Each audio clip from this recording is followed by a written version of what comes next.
Hello दोस्त, नमस्कार, स्वागत है आपका। जय हिंद। तो जैसा आप लोग जानते हैं, रेलवे ग्रुप डी इसके फॉर्म की अभी लास्ट डेट हुई थी 9 मार्च में।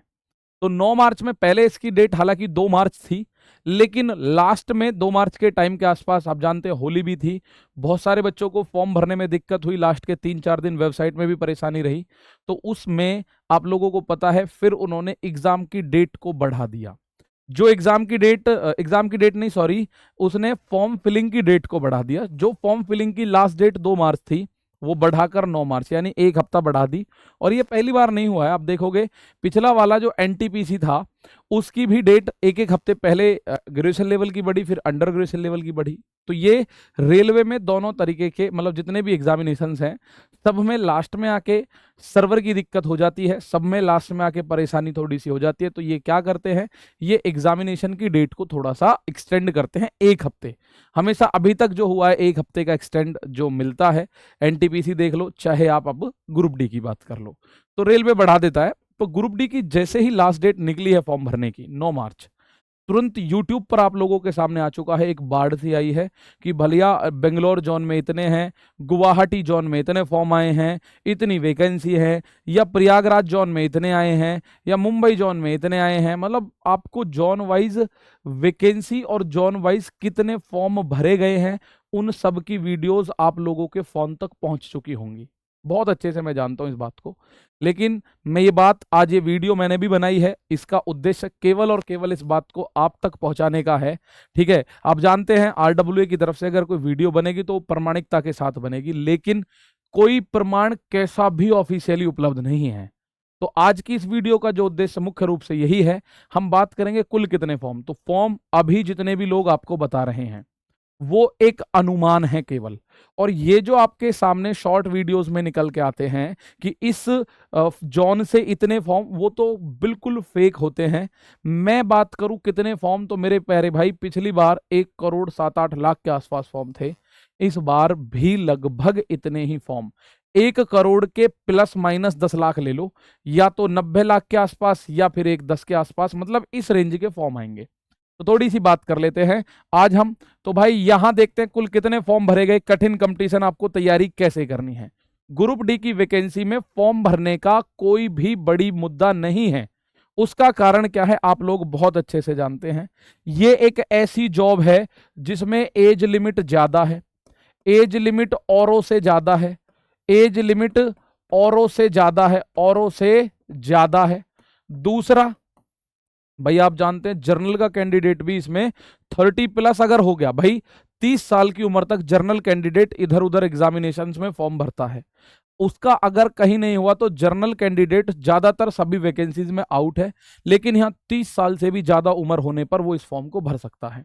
दूसरा, एज लिमिट औरों से ज्यादा है और क्वालिफिकेशन कम है।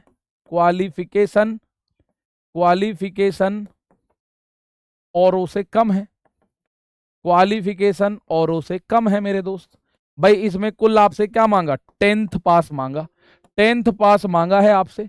कभी बीच में पिछली साल लड़ाई भी हुई थी कि भैया 10th पास क्यों मांग रहे हो, कम से कम आईटीआई भी मांगो, लेकिन वो फैसला रिजर्व रख लिया गया था कि 10th पास वाले भी एग्जामिनेशन दें। और अब भी ऐसा ही है कि जो 10th पास बच्चा है और जर्नल का 30 प्लस हो चुका है, 31, 32, 33 साल का है, तो वो ग्रुप डी का फॉर्म भर देता है। तो इसमें फॉर्म की संख्या तो इसलिए ज्यादा है। तो अब भी मैं आपको एक बात बिल्कुल स्पष्ट बता दूं कि इसके अंदर अभी कोई ऑफिशियल जानकारी किसी भी तरह से रेलवे के द्वारा जारी नहीं करी गई है कि कितने फॉर्म इस बार आए हैं। लेकिन मैं अगर फॉर्म संख्या की बात करूं, अनुमान ही आप लोग लगा सकते हो मेरे प्यारे दोस्त। क्या कर सकते हो आप, केवल एक अनुमान लगा सकते हो, ओनली एक अनुमान होगा। ये एक हमारा केवल अनुमान है, 80 लाख से लेकर 90 लाख, 80 लाख से लेकर 90 लाख स्टूडेंट इसमें फॉर्म भर रहे होंगे। 80 लाख से लेकर 90 लाख के आसपास बच्चे इसमें फॉर्म भरेंगे। और यह आंकड़ा एक अनुमान मात्र है, इससे ज्यादा हो सकते हैं, कम तो मुझे नहीं लगता कि होंगे। और भैया कम भी हो जाएं तो उसमें कोई अलग बात नहीं है। ठीक है, तो इतने बच्चे, लेकिन बात वही आएगी तैयारी करने वाले। अगर मैं बात करूं कंपटीशन, ठीक है, अगर मैं बात करूं कि आपका जो कंपटीशन है कितने बच्चों के साथ है। कंपटीशन, तो क्या गुरु कंपटीशन 80 लाख 90 लाख बच्चों के साथ होगा? ना जी ना। जब ये फॉर्म या एग्जामिनेशन देने जाते हैं तो इनमें से आधे ही एग्जाम देने पहुंचते हैं जनरली, ठीक है, 60-50% ही एग्जाम देने पहुंचते हैं, तो रह गए कितने? वही 40 से 50 लाख के आसपास। उनमें भी फॉर्म भरने के बाद तैयारी करने वाले संख्याओं में अगर बात करी जाए तो वही 10-12 लाख बच्चे हैं। जो कंपटीशन है वही 10 लाख बच्चों के आसपास है, 8-10 लाख बच्चे हैं जिनके बीच कंपटीशन है, और ये हर जगह होता ही होता है। हालांकि इस बार वैकेंसी भी कम ही है, 22,195 वैकेंसी है, उसमें अगर 8-10 लाख बच्चों के बीच भी कंपटीशन है तो एक बड़ा कंपटीशन आप इसको मान सकते हैं।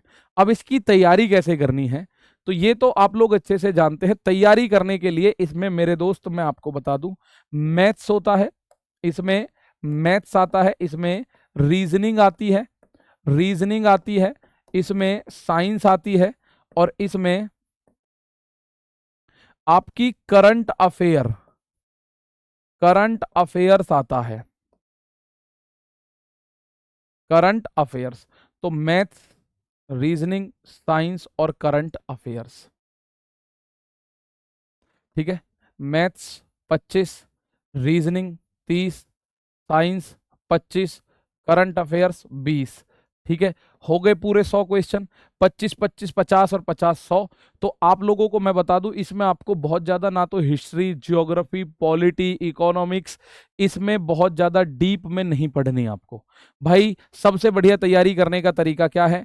एक तो आप लोग इसके प्रीवियस ईयर जितने भी, पहला मैं आपको बता रहा हूं तैयारी करने का रामबाण जो मैं हमेशा ही बताता हूं, अपना सिलेबस कंप्लीट कर लो मेरे दोस्त, ठीक है। ये सिलेबस कंप्लीट हो, अभी एग्जामिनेशन हुआ, हमने पूरा एग्जाम एनालिसिस किया, उस एग्जामिनेशन में बच्चे 30 में से रीजनिंग के 29-30 क्वेश्चन करके आए, मैथ में 25 में से 22-23 क्वेश्चन सब करके आए, साइंस में सब लोग 16-17 15-16-17 क्वेश्चन करके आ रहे हैं, लेकिन करंट अफेयर्स में सब लोगों के 4-6 क्वेश्चन हुए।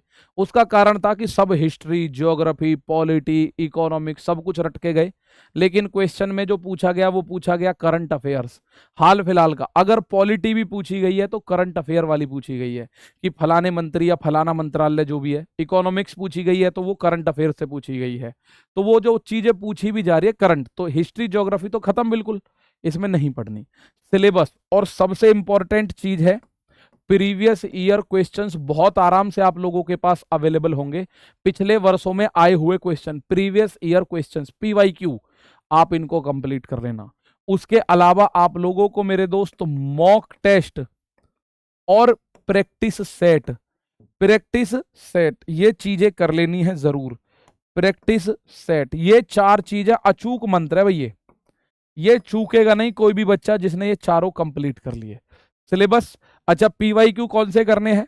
तो पीवाईक्यू ग्रुप डी के मिल जाएंगे आपको बहुत सारे, ग्रुप डी 2022 के भी मिल जाएंगे, 2025 के भी, एनटीपीसी के क्वेश्चंस मिल जाएंगे दोनों, ग्रेजुएशन अंडर ग्रेजुएशन, एएलपी के क्वेश्चन मिल जाएंगे, टेक्नीशियन के क्वेश्चन मिल जाएंगे अभी हाल फिलहाल में, ठीक है, टेक्नीशियन के, और उसके अलावा आरपीएफ के। ये सारे क्वेश्चंस आपको अभी मिल जाएंगे जो 1.5-2 साल में हुए हैं एग्जामिनेशन, हजारों क्वेश्चन मिल जाएंगे आपको। अगर आपने सिलेबस पहले कर रखा है तो अब जी जान लगा के प्रीवियस ईयर क्वेश्चंस को 4-4 6-6 बार लपेट दो भाई, ठीक है। मॉक टेस्ट आपको हर संडे यहाँ मिलता ही रहता है आरडब्ल्यू एप्लीकेशन पर, जब एग्जाम नजदीक आता है तो हम अलग से भी सेशन देते हैं आपको। और प्रैक्टिस सेट मेरे प्यारे भाई, प्रैक्टिस सेट कुल मिला के आपके यहाँ चलते ही रहेंगे आरडब्ल्यू रेलवे एग्जाम चैनल पर। तो मेरे दोस्त तैयारी बिल्कुल किसी भी डिस्ट्रैक्शन के बिना करिए, ठीक है। आपको ग्रुप डी की तैयारी करनी है बहुत शानदार तरीके से, ये प्रीवियस ईयर के क्वेश्चन जरूर कर लेना, सिलेबस आप कंप्लीट करना है। अच्छा जी, ये सारी चीज आपको हमारे एप्लीकेशन पर मिलती हैं। जैसे सिलेबस की मैं बात करूं तो मैं यहां आपको बता दूं, ये आप लोगों के सामने हमारा जो विजय रथ बैच है अभी शुरू हुआ है हाल फिलहाल में, कुछ ही समय पहले हुआ है। इसमें क्लासेस भी कब से स्टार्ट हुई हैं भाई? 10 फरवरी से, आज 10-11 मार्च है, 1 महीना ही हुआ है, तो आपको सारी चीजें मिल जाएंगी। आप इस बैच के साथ जुड़कर अपनी जितनी भी ग्रुप डी की तैयारी है कुल 4 क्लास चल रही है इसमें। रीजनिंग संदीप चौधरी सर पढ़ा रहे हैं इसमें, मैथ्स मैं पढ़ा रहा हूँ इसमें, करंट अफेयर आदर्श सर पढ़ा रहे हैं। साइंस के लिए पूरी टीम एकदम बेस्ट वाली लगी हुई है, चाहे वो धर्मेंद्र सर फिजिक्स के हों, चाहे मैडम भावना भाटी मैम बायोलॉजी की हों, चाहे वो आपके राहुल पालीवाल सर केमिस्ट्री के हों, ठीक है, या अमित सर केमिस्ट्री के हों, अमित सर है इसमें केमिस्ट्री में। तो सारी की सारी टीम, बहुत सारी क्लास नहीं, कुल 4 क्लास है, इसके साथ जुड़कर आप अपनी तैयारी पूर्ण रूप से अच्छे से कर सकते हैं। तो आप अभी इन भ्रमों में ना आए कि इसके फॉर्म 70 लाख है, 1 करोड़ है, 20 करोड़ है, नहीं जी। अभी कोई ऑफिशियल अनाउंसमेंट, कोई ऑफिशियल डाटा रेलवे के द्वारा नहीं दिया गया है। तो आप लोगों को ये ध्यान रखना है कि आपको अपनी एक सीट, और अपनी एक सीट पर जो कंपटीशन है वही 12 से 20 बच्चों के बीच में, उनमें लड़ाई लड़नी है। अब फॉर्म चाहे कितने भी भर दें, भीड़ से फर्क नहीं पड़ता, कंसिस्टेंसी से फर्क पड़ेगा कि आप कितने कंसिस्टेंट हैं। पिछले एग्जामिनेशन में हो सकता है आप फेल हैं, लेकिन आपका फर्क पड़ेगा कि आप उसके बाद भी नहीं रुके। तो ठीक है दोस्तों, आप इस बैच से जुड़कर हमारे साथ इसकी पूरी तैयारी ग्रुप डी की कर सकते हैं और आने वाले एग्जामिनेशन को टारगेट बनाकर एक जॉब सिक्योर कर सकते हैं। तो नमस्कार, इस वीडियो को यहीं रोकते हैं, मिलेंगे अगली वीडियो में। जय हिंद, जय भारत।